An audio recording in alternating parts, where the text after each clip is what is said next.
Today on the Matt Walsh Show, President Trump yesterday compared the coronavirus to car accidents, and he's been mocked and derided for this comparison. But I think people are missing the very important ethical point that Trump was trying to raise. The media especially missing the point, as they usually do with President Trump, intentionally, of course. So we're going to take a deep dive into this ethical point that Trump was raising, because I think it's important, and we'll talk about that today. Also, 5 headlines, including Nancy Pelosi and Joe Biden, both in separate TV interviews about the virus, babbling nonsensically. At least to me, it seems like they're just babbling nonsensically, but I'll play the clips, and I mean, you tell me if you can make heads or tails of it. And today we'll cancel a feminist lawmaker who thinks that the coronavirus is essentially a weapon of the patriarchy, because of course everything with feminists, everything is about them, including the coronavirus. And that is obviously stupid for a number of reasons, and we'll get into all of that today. But first, before we go anywhere further, I want to tell you about our friends over at stamps.com. You know, I think it's always good to avoid the post office if you can, because of the lines, because of the crowds and everything else. Especially these days, I think we're all looking for ways to avoid the post office, and that's where stamps.com comes in.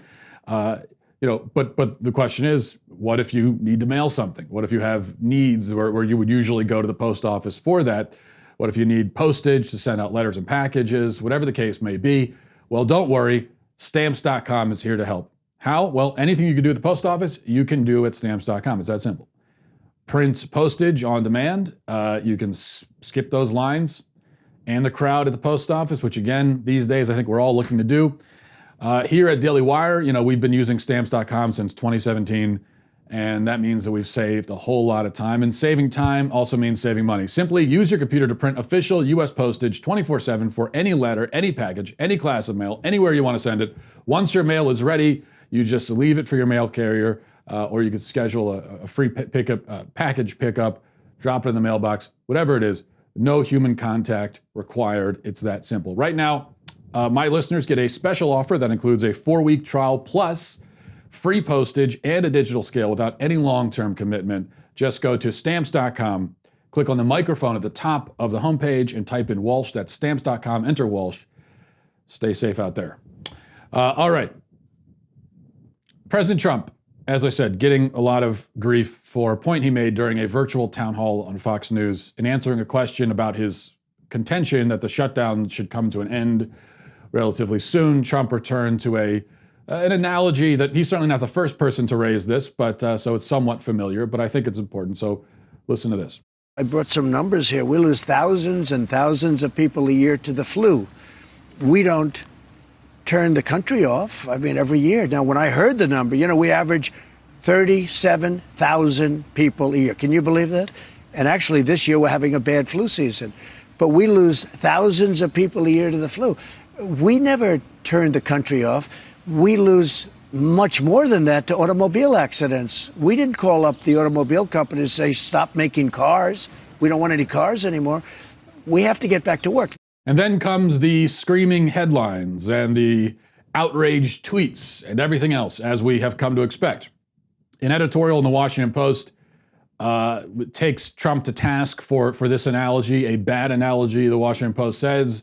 And the article argues that car accidents and the coronavirus are not the same because diseases are transmissible, whereas car accidents are not. And their death rates can grow exponentially, where you don't find that with car accidents. And this seems to be the standard response to this analogy, where we're told we cannot make these kinds of comparisons because two very different things cannot be compared in this way. Well, first of all, not to focus too much on the semantics of this, but comparisons are in fact only valid when they are made between two different things. Comparing the coronavirus to the coronavirus would be rather redundant and probably unhelpful. And I blame I think I've complained about this before, the apples and oranges phrase. I blame that. For people don't understand what a comparison is. And so when someone wants to say that a comparison is invalid, they say, it's like comparing apples and oranges. What are you talking about? You can compare apples and oranges in a million different ways. That's a perfectly valid comparison between apples and oranges. The fact that they're different is what makes you able to compare them. Now, It's true that nothing that is not the coronavirus is exactly like the coronavirus, but we could still pull from our experience dealing with other deadly problems in order to inform our efforts in dealing with this one. But more to the point, the response from the Washington Post and others misses the basic point that the analogy seems to be trying to make. Trump was not suggesting that we handle the coronavirus like we handle car accidents, or that the two things are similar in any sort of practical way. This, rather, I think, is a point about the ethical dilemma at work here. So, about 35,000 people die in car accidents every year in this country. Many more are maimed and crippled. I don't know what that number is, but we know that it's many times more than 35,000. And that works out to, just looking at the fatality rate, that's about 100 people dead per day. Half of them under the age of 50. So this is a problem that affects especially the young. Globally, the yearly death toll is 1 million, more than 1 million.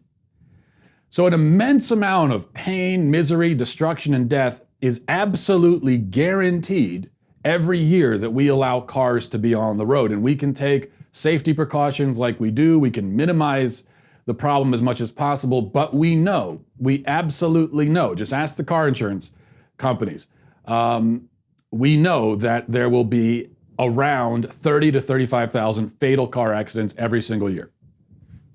Now, even though we all know this, nobody ever suggests that all cars be banned. And for the purposes of this conversation, I'm going to put aside the extremist environmentalists who advocate for banning cars on the basis that they're, going to kill the entire world in 11 years. Those people do, but for an entirely different reason. Nobody that I've ever heard advocates banning cars in order to stop all these car accident deaths. Even something like raising the driving age to 30. That's a move that would save thousands of young lives. And it's not nearly as extreme as getting rid of all cars, but that's not seriously suggested or considered. Even something like a mandatory federal minimum speed limit of 40 miles an hour. For the most part, nobody advocates that. So nobody advocates getting rid of cars. Nobody advocates even less stringent measures like raising the driving age to 30, lowering the speed limit significantly. Why is that? Well, though nobody would ever put it like this, it's because we've decided that 35,000 dead people is a cost worth paying in order to keep our cars. All of that death, all that pain, all of those countless lives destroyed, it's all worth it, we say, so that we can get from point A to point B quicker. Again, nobody would ever phrase it like this, and we don't like to think of it like this. But this is the calculation. There's no way around it. If you think that we should keep cars on the road and we should keep driving around, then you are absolutely saying that those 35,000 dead people who are guaranteed, the 30 to 35,000 dead people that are guaranteed next year, in the coming year, are worth the cost. That is what you are saying. Anybody who really disagrees, and actually thinks that that's not a cost worth paying, would be calling for the prohibition of all motor vehicles. Yet, nobody is. Now, you might argue that cars save more lives than they take. Well, and I could see how you would try to argue that. How would a person in a medical emergency get to the hospital as quickly as they need to if we don't have ambulances? But it's at a minimum debatable whether ambulances save more people than car accidents kill. I'm not sure if that's true or not. And besides, a very easy solution is available there. We could ban all cars except emergency vehicles. And this would save even more lives because now the fire trucks and police cars and ambulances can get around and they don't have to worry about congested highways and cluttered streets and everything else. Yet, once again, nobody argues for that. We've decided that the infringement on our lifestyles and our liberties that a motor vehicle ban would entail is not worth the lives it would save. You look all across society and we find these sorts of calculations being made. even though we make them implicitly, we make them without thinking much about them, we are still making them. In our homes too. In fact, I have a personal story related to this that I want to relay in just one second. But first, let's check in with Rock Auto. You know, in keeping with the theme here, if something goes wrong with your car and you need to get it fixed, you still need your cars to work, well, what are you going to do? You probably, if you don't want to go to the store, maybe you can't, depending on the situation in your state. That's why you want to be able to order online. And because there's so many different types of cars, it's impossible to keep them all stocked. Even if you do go into an auto parts store, that's once again why you need rockauto.com. And you have it, fortunately, at your desk. You carry it around in your pocket. It's as easy as that. RockAuto.com is everything from engine control modules and brake parts to tail lamps, motor oil, even new carpet. Whether it's for your classic or daily driver, get everything you need in a few easy clicks delivered directly to your door. RockAuto.com always offers the lowest prices possible, rather than changing prices based on what the market will bear, like a lot of industries do. That's not happening here. It's the same price for everyone.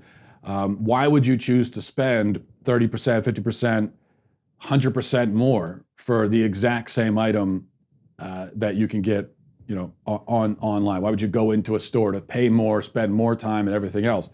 Now, RockAuto.com, also I should mention, is a family business serving auto parts customers online for 20 years. And I think especially these days, we should all want to support small businesses, family businesses. And that's just yet another reason to go check out rockauto.com. Go to rockauto.com right now. See all the parts available for your car or truck. Write Walsh in there, "How did you hear about us" box, so that they know that we sent you. So we make these calculations all the time about risk versus reward. A few days ago, I was inside and I had to run outside suddenly and rescue my son, who he had been outside maybe for 3 minutes. But if you have kids, you know that it doesn't take them long to get themselves into trouble. So in the span of 3 minutes, he had got himself stuck about 20 feet up in a tree, perched on a precariously thin branch. And so I went up, and even though the branches were pretty even thinner for me, of course, I was fortunately able to get up and bring him down. Now, had I not gotten there in time, or had his sister not had the wherewithal and the presence of mind to come and get me, like she did, he might have fallen. And who knows what happens when a kid falls 20 feet out of a tree. If he were to fall on his head, break his neck, he would have died. Does that mean that I'll never let my son play outside in our yard unattended ever again? No. It would certainly make him safer if I kept him locked inside under our watchful eyes at all times. But we as parents have decided that the risk, not a substantial risk, but also not entirely unsubstantial, is a price worth paying in order to give our children a little bit of freedom and a chance to have some fun and be normal children. Every time you open your front door and you tell your kids go play, there's a risk. And what you're saying, even if you don't say it out loud, hopefully you don't, is that the risk of bodily injury or death that is inherent in them going outside to play is worth it for the benefit of them simply being children and having some fun. Now, God forbid, if my son did tumble off that branch, I'm sure I would have wished that I had kept him chained to me at all times. And if a family member ever dies in a car accident, I would wish that all cars had vanished from the earth before that happened. And if my parents were to die of the coronavirus, I would probably wish that the entire economy had been burned to the ground and millions had been made destitute to save them. In fact, someone said to me yesterday, well, how would you feel if this was your child who had coronavirus? And what if your child died of coronavirus? Well, if this was my child, I would send the entire world into a Great Depression. I would make you homeless and all your kids homeless, probably to save my own child. That's what I would do for my own child. But in my grief and my longing, would I be looking at these issues more rationally and ethically or less?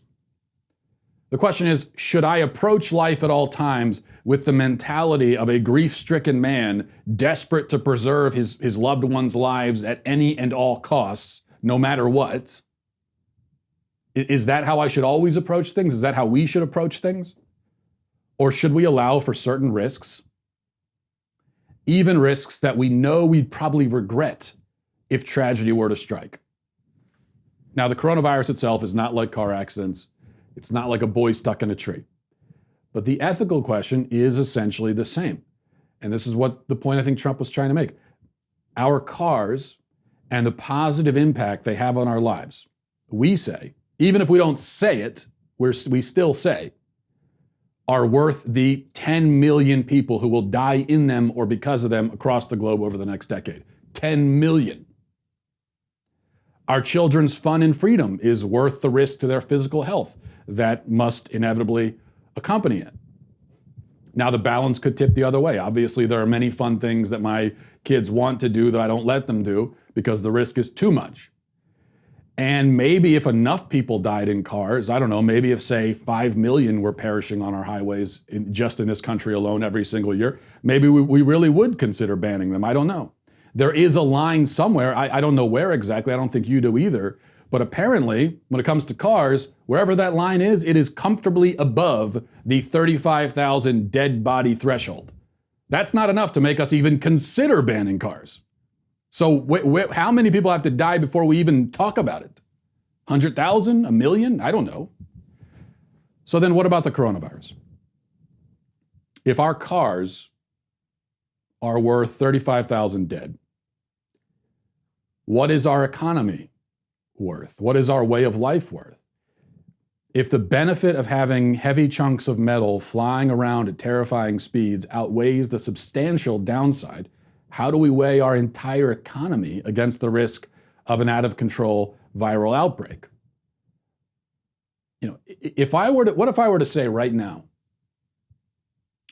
that I think 35,000 dead people from the coronavirus is a price worth paying to save our economy? What if I were to say, let's open the economy up and where's my line? I think as long as we keep the death toll around 35,000, I'm okay with that. Now, yes, it may kill many more than that. It may kill fewer. That's not the point right now. I'm saying if I were to say that, you would probably call me a monster. You would say, you're willing to have 35,000 people die just for the economy? Yet, while calling me a monster, you have already signed on to that price just for the minivan in your driveway.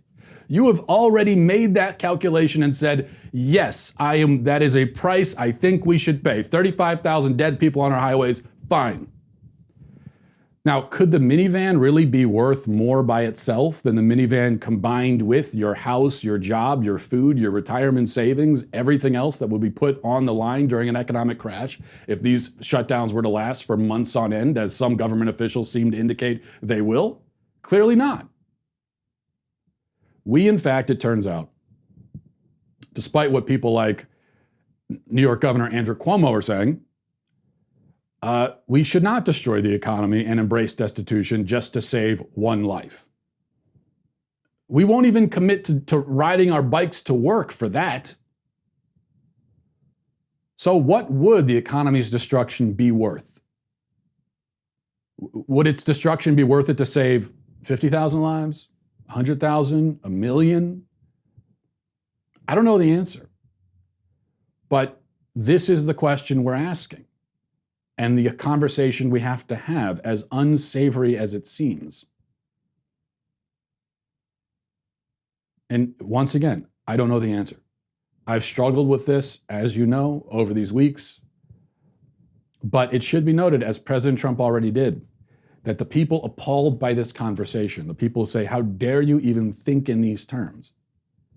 They are participating in the conversation, whether they like it or not.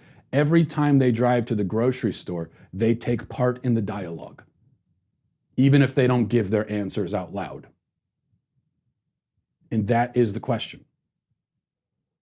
We are facing, as I've been saying, two potential worst-case scenarios on one side or the other.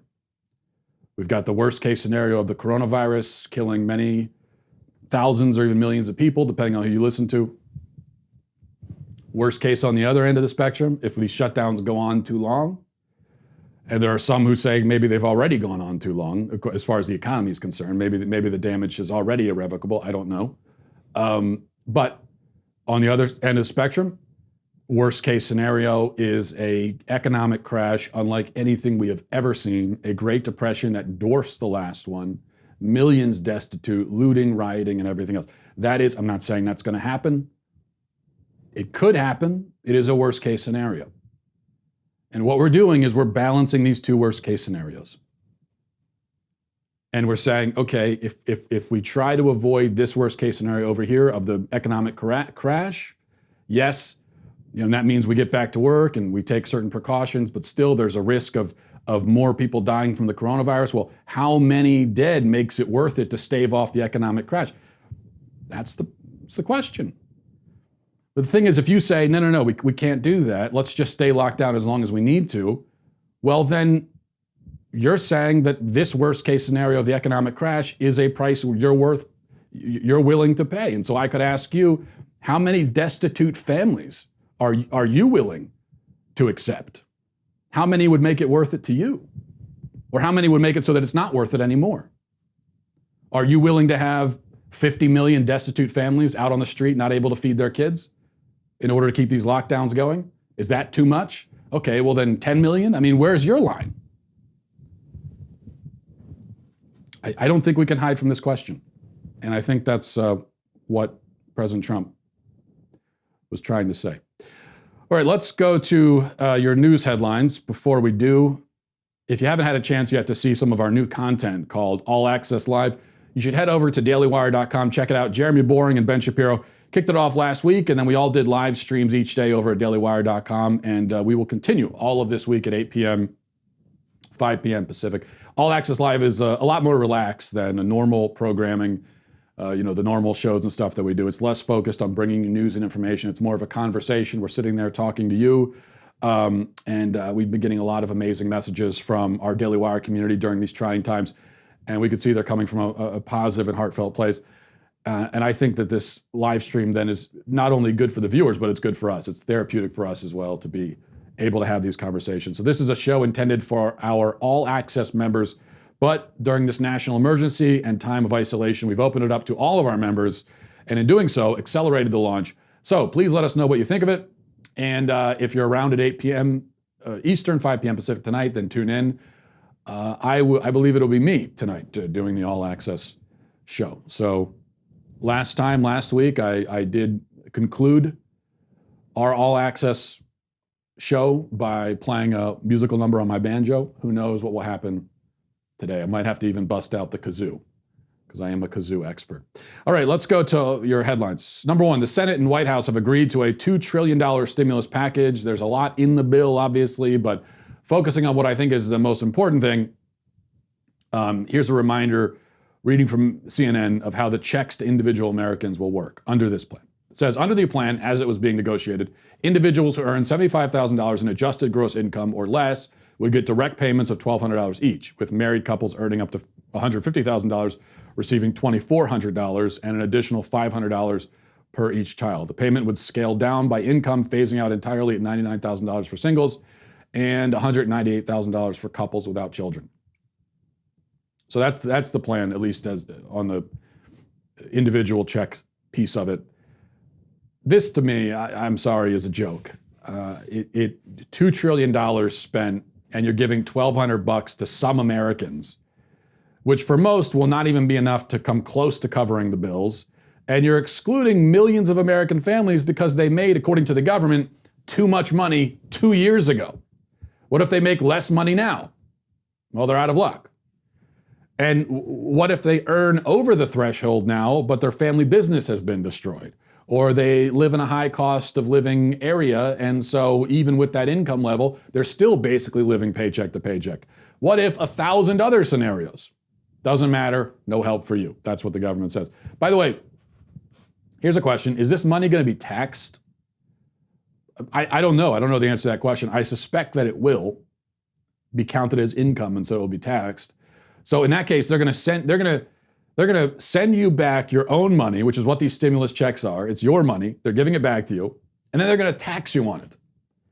So they give you the check, and then at tax time next year, they come back around and they say, "Hey, did you happen to get any checks sent to you in addition to your regular paychecks?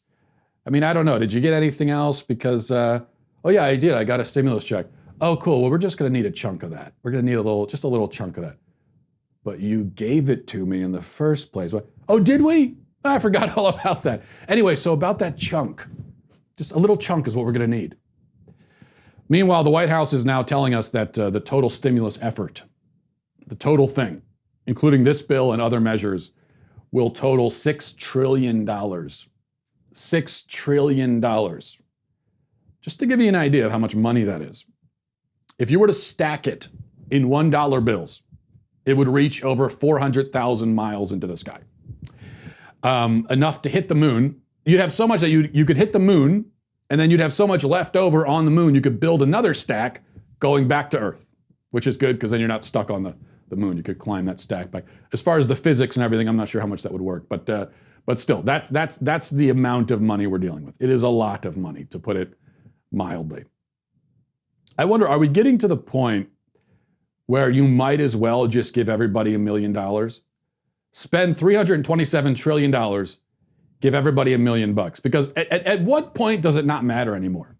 $6 trillion is already more money than actually exists on Earth as it is. So when you get to the point where you're spending more money than exists on planet Earth, why even, what's the difference? Just, I might as well make it 300 trillion, a quadrillion, whatever. I think I'm in favor of the stimulus checks to Americans. I actually think it should be more. But at the same time, with these shutdowns continuing now for many more weeks, it seems like, so we're closing up businesses, decimating the economy, the government spending $6 trillion, passing that bill off on future generations. We've got a recipe here for something that is not good economically. Number two, Joe Biden has basically disappeared over the last week. Rather than getting out there, maybe not out there, he can't do that, but at least on TV, being seen, making his case, trying to show how he would lead in a situation like this. He's been like locked in a basement somewhere. They're keeping him out of sight until the last couple of days. And now he's finally showing up again. We're seeing him on TV. And I think based on his appearances, we're starting to see why they were hiding him in the first place. So let's watch this. Here's just one example. Watch this. In Hot Topics, we talked about Trump saying the government would reassess the recommended period for keeping businesses shut and people at home. Are you at all concerned, as Trump said, that we cannot let the cure be worse than the problem itself? We have to take care of the cure. That will make the problem worse no matter what. We have to take care of the cure. That will make the problem worse no matter what. Take care of the cure. Taking care of the cure will make the problem worse no matter what. But what does taking care of the cure mean? It sounds good. It sounds like you want to, okay, I'm taking care of the cure. Hey, I'm taking care of that cure. Like if somebody's saying that, what they mean is they're going to cure it, right? Whatever the problem is. And so you're saying that's going to make the problem worse. Curing the problem will make it worse. I don't get it. I'm not even trying to be funny. I really don't even understand. I don't understand what he's even driving at. This isn't just stumbling over your words. This is a apparently totally nonsensical statement. And then Nancy Pelosi yesterday also had her own Joe Biden moment. Listen to this.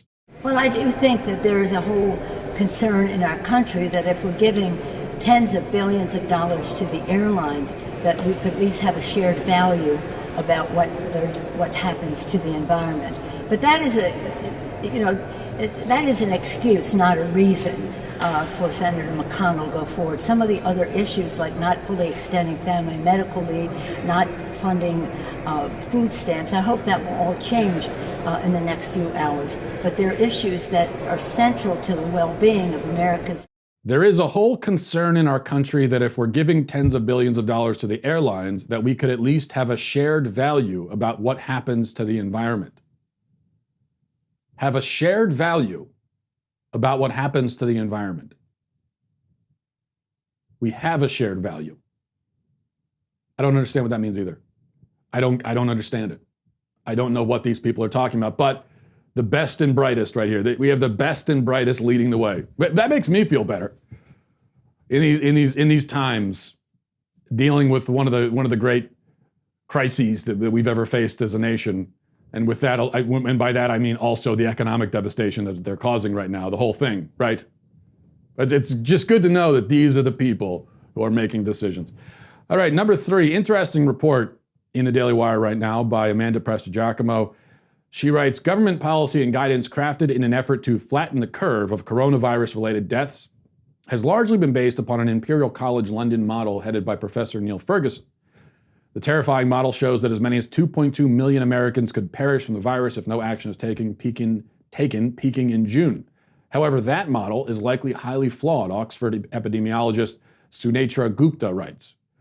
Professor Gupta led a team of researchers at Oxford University in a modeling study which suggests that the virus has been invisibly spreading for at least a month earlier than suspected, concluding that as many as half of the people in the UK have already been infected by COVID-19. If this is the case, fewer than 1 in 1,000 who've been infected with COVID-19 become sick enough to need hospitalization, leaving the vast majority with mild cases or free of symptoms. With so many in the UK and potentially the United States presumably infected, so-called herd immunity could kick into effect, dramatically limiting the number of deaths modeled by Ferguson and company. The Financial Times explains, the Oxford study is based on what is known as a susceptibility infected recovery model, that old canard, of COVID-19 built up from case and death reports from the UK and Italy. The researchers made what they argue as the most plausible assumptions about the behavior of the virus. The report continues the modeling that brings back into focus herd immunity, the idea that the virus will stop spreading when enough people have become resistant to it because they've already become infected. Okay, that's your positive side of things. Interesting perspective there. Number 4, we'll try to keep a balance here, right? So we got the positive, we'll go to the negative. Nice balance between comforting and terrifying. Reading from the Daily Mail, it says an intensive care specialist has described how one person with coronavirus could infect up to 59,000 others, as the virus is more than twice as infectious as the flu. And we're not just talking about people on spring break here. This is Dr. Hugh Montgomery, a professor of intensive care medicine at University College London, explained how the virus could be passed from one person to thousands as he calls on Britons to heed advice on social distancing. He says, normal flu, if I get that, I'm going to infect on average about 1.3 or 1.4 people, if there was such a division. If those 1.3 or 1.4 people give it to the next lot, that's the second time it gets passed on. By the time that's happened 10 times, I've been responsible for about 14 cases of the flu. Dr. Montgomery went on to illustrate how coronavirus is far more infectious than the common flu, with one person potentially infecting 59,000 others under the same circumstances, just based on the exponential way that these things are passed on. So there's the negative side of it as well. 2 perspectives. I'm not going to tell you which one to believe because I have no idea. Number 5, an interesting notice on the website for Planned Parenthood Keystone. So that's Planned Parenthood of Pennsylvania, essentially. And if you go to the website, this is the notice that is posted there right now. It says, to ensure the health and safety of our patients, staff, and community, Planned Parenthood Keystone has temporarily closed all of its health centers, quote unquote, I'm adding the scare quotes, for family planning visits effective March 23rd, 2020. At this time, Planned Parenthood Keystone is serving patients in Allentown, Wilkes-Barre, Warminster, Reading, York, and Harrisburg for abortion services only. Birth control starts and renewals, depot shots, emergency contraception, UTI treatments, vaginitis, rash, or legion and STI treatments will be available via telehealth very soon. Okay. So that's interesting, I think, because we're told that abortion is only, what do they say? They say it's 3% of what a Planned Parenthood does. They tell us, especially when we're talking about the funding of Planned Parenthood gets $500 million a year in tax funding, in welfare checks, basically, from sugar daddy government. But we're told that's okay because Planned Parenthood, they hardly do any abortions. It's only 3% of what they do. right? No, but yeah, it adds up to 330,000 abortions, which means 330,000 dead children every single year, but it's only 3%. It's basically nothing. They hardly do any abortions. That's the argument, the spin, the propaganda that we're told, but yet here we are, and they're shutting everything down, and supposedly this is a facility that is a health facility, and you would think that's pretty essential, and they do all kinds of really important, essential, health-related things, and yet, at least in their physical facilities, they're not offering any of that but abortions. If it's only 3% of what they do, and it's not even that important to their overall business model, as we're told, then why would they stop doing everything but that? I mean, if you're a business and you've got to cut things back, would you narrow things down to only 3% of your business, the 3% that's so much less important than everything else you do? I mean, if anything, shouldn't they stop doing abortions and continue all of the other allegedly essential healthcare practices that they perform, the services they provide? No, but it said they stopped doing all of that and they only do the abortions. It would seem like, call me crazy, but it would seem like the reason they're only doing the abortions is because actually that's really all they basically do, or that is at a minimum, that is actually the point of their organization, and everything else is peripheral. Everything else is just an add-on that they tack on at the end. And so they can stop doing all of that, but they're still going to do the abortions. They keep the money coming in, and their business is still alive and humming and going right along. That's how it would seem to me. All right, let's go to your daily cancellation. Today we're canceling Mehreen Faruqi, who is a feminist lawmaker in Australia. Now you just knew the feminists would try to make coronavirus about themselves. You knew they would, because everything is about them. They can't help it, and here we are. Let us not forget that COVID-19 is a gendered crisis. Nurses, nurse aides, teachers, child carers, and early childhood educators, aged care workers, and cleaners are mostly women. They are on the front line of this public health crisis and carry a disproportionate risk of being exposed to the virus. Let's also not forget that not all homes are safe places. Quarantine or self-isolation at home will put women and children at risk. Women's advocates and domestic violence experts are warning us that domestic abuse increases during times of crisis. And I'm terribly worried that these warnings have not been heeded by this government that has long resisted adequate funding for the needed resources and refuges. A gendered crisis, she says, because everything is gendered in the addled brain of a feminist, even as they say that gender is essentially a social fiction. Like I said, addled brain. But notice a few things here. First, she says nurses, nurse aides, etc., are mostly women. You notice who she left out? Doctors, surgeons. They also, I would argue, are on the front lines of this thing, but what about them? Well, they're not mentioned because they don't count because they're mostly men. So we're going to forget about them. But secondly, if the coronavirus is picking on one gender, especially more than the other, it's definitely men who are the primary victim. The vast majority of deaths from the virus are male. Some figures suggest that it's around 70%, that the death rate is 70% male. At least that's the case in Italy. And across the board, it's certainly a majority of cases, of the most severe cases, the fatal cases, are male. Yet she's trying to make it into a thing that's victimizing women the most. This just shows you how feminism works.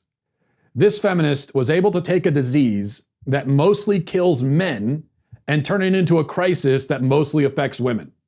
I mean, it's extraordinary. Next thing you know, she's going to be telling us that prostate cancer is mainly a crisis affecting women. This is the way it goes, though. When you buy into a victim narrative, and that's the way you look at life, and the narrative is that women are victims and men are not, well, then every situation has to be seen through that lens, which leads to manifest absurdities like this. So, Miss Faruqi, you are canceled for that reason. Now, let's go to emails. We have a couple emails here I wanted to get through as we wrap the show up. And you become a Daily Wire member, you could send emails to the mailbag. This is from James, says, Dear Matt, thank you for your coverage of the Chinese virus over the last few days. I'm tired of seeing the world brought to its knees over a cold. You seemed like you were panicked a few days ago, but have settled down. That's great. Keep it up. See, this is exactly the wrong way of looking at this, James. I hate to disappoint you. The virus is not just a cold. It's a very serious disease, highly contagious, high levels of hospitalization, deadlier than the flu. These are all facts, right? So, and well, I guess I should amend that. We talk about the levels of hospitalization. I mean, as I just read during the headlines, we don't know exactly what the actual rate is when you compare hospitalization rate to the number of affected, because we don't know how many people are affected. But we do know that lots of people are going to the hospital. We just put it that way, okay? And you can look at what's happening in New York right now. We see what's happening in other countries. Now, so those are facts. Does that mean that we should shut the economy down indefinitely? No, I don't think so, as I've argued. Because, and I'm trying to make this very clear. I'm not saying that we shouldn't shut the economy down or that we should get the economy going again soon because the virus isn't a big deal. That's not my argument. That has never been my argument. What I'm saying is I'm afraid that the cost is too great to bear, and it might not even achieve much anyway when it comes to stopping or slowing the virus. What if the virus continues as it seems to be doing in places like New York? It continues to spread rapidly, and we stay locked down. We destroy the economy. So now we have a destroyed economy, and we've still got the virus to deal with. And if we're not staying locked down until there's a vaccine a year from now, presumably even the most extreme people in favor of a lockdown would agree that eventually we have to start back up again. And what if we start back up again and the virus comes back with a vengeance? Now we've got a destroyed economy and the virus, and we're less capable of dealing with all of these things.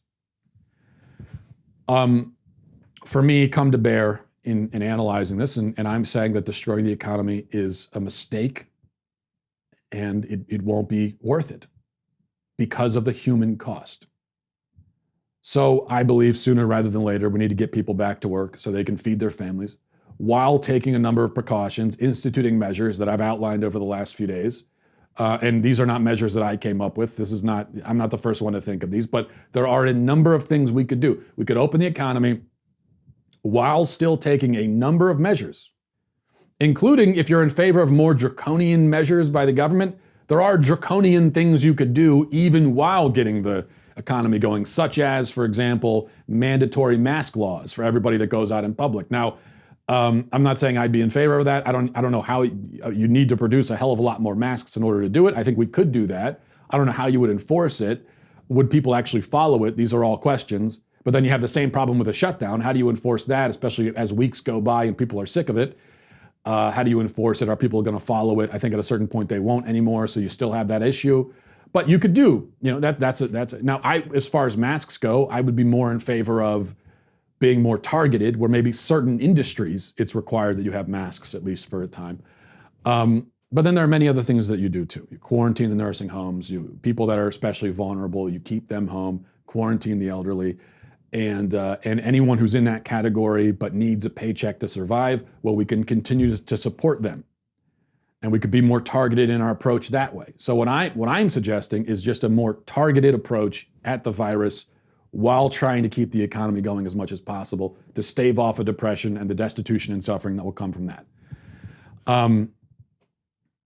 The point is, we cannot take the extreme of let's keep everything locked down for 6 months. We can't go with that extreme, but we also can't go to the other extreme that you're at and say this is just a cold, because that's not the case either. So, I don't know the solution. Nobody does. I don't want thousands of people to die from this virus. I also don't want our economy to be destroyed and families to be destitute. There's got to be a path that navigates those extremes. Or maybe there isn't. I say there has to be, there's got to be, but there doesn't have to be. It's possible that there is no path. There is no good answer. But maybe there is, and we have to look for it. Right now, we've bought in totally to shut everything down, Great Depression be damned. I'm saying, let's not do that. Let's actually look at all of our options and try to be a little bit more creative in the way we deal with this. All right, let's go to Anna says, hi, Matt. Thought I'd change the discussion from the coronavirus to something else. Thank God. What is your take on soulmates? Is your wife your soulmate? Do we all have one person out there who is made for us? It's a good question. And Anna, I do believe in soulmates. Soulmates would be two people who meet on a foot fetish website. Pausing for laughter. So I apologize for that, but it is a pretty good pun. You have to admit. That's a good pun. Anyway, the answer is no, I don't believe in soulmates. At least not in the case of one individual who's out there in the world, who's the right person for you and is waiting for you to find them. I don't believe in that. Is my wife my soulmate? Yes, because we're married and we chose to become soulmates. That was a choice we made, which to me makes it even more meaningful. It wasn't like this was written in the stars, and so I had to end up with my wife, and we're sort of slaves of destiny or whatever. That's not how I see it. I see it as we both started our lives in different states, hundreds of miles apart, and we lived our lives and made choices and went this way and that, and there were a million different choices we could have made that would have taken us in different directions. We could have made those choices. We didn't. There were other people we could have ended up with, but we didn't make that choice either.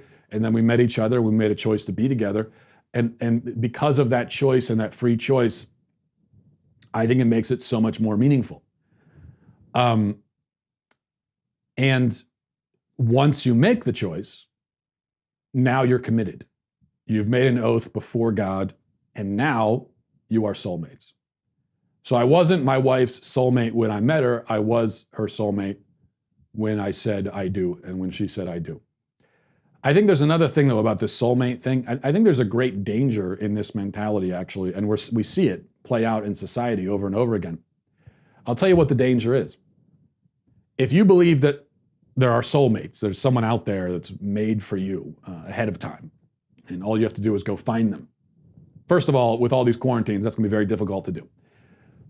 But more importantly, well, what if you meet somebody and you think they're your soulmate and you marry them, and then you discover that, oh, I don't think they are my soulmate. And then you go to your job and you have a coworker and you say, oh, I think this is my soulmate. And that's how marriages are destroyed. And invariably what happens is the person who says that, oh, I made the wrong choice, I just met the right person, I'm gonna leave this my spouse in the dust, even if I have kids, they're gonna leave them in the dust too, I'm gonna go with my real soulmate. Invariably, what do they find out? They find out that, oh no, that person's not my soulmate either, I'll have to keep looking. 5 marriages later, destroyed families, destroyed lives. That's where the soulmate thing takes you, I think. But if it's true that there are soulmates and that there is one person out there who's made for you, destined for you, then it is true that you could end up with the wrong person, and then you could meet some other person who's the right person.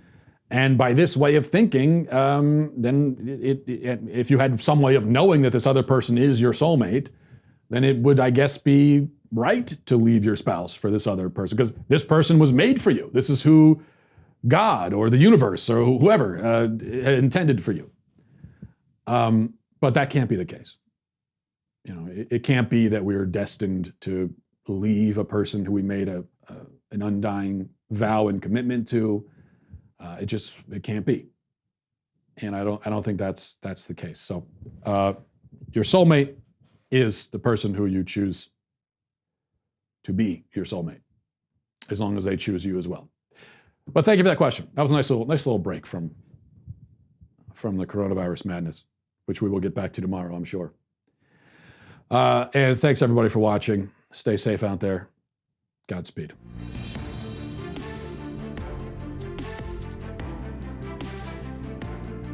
The Matt Walsh Show is produced by Sean Hampton, executive producer Jeremy Boring, supervising producer Mathis Glover, supervising producer Robert Sterling, technical producer Austin Stevens, editor Danny D'Amico, audio mixer Robin Fenderson. The Matt Walsh Show is a Daily Wire production, copyright Daily Wire 2020. If you prefer facts over feelings, aren't offended by the brutal truth, and you can still laugh at the insanity filling our national news cycle, well, tune in to The Ben Shapiro Show. We'll get a whole lot of that and much more. See you there.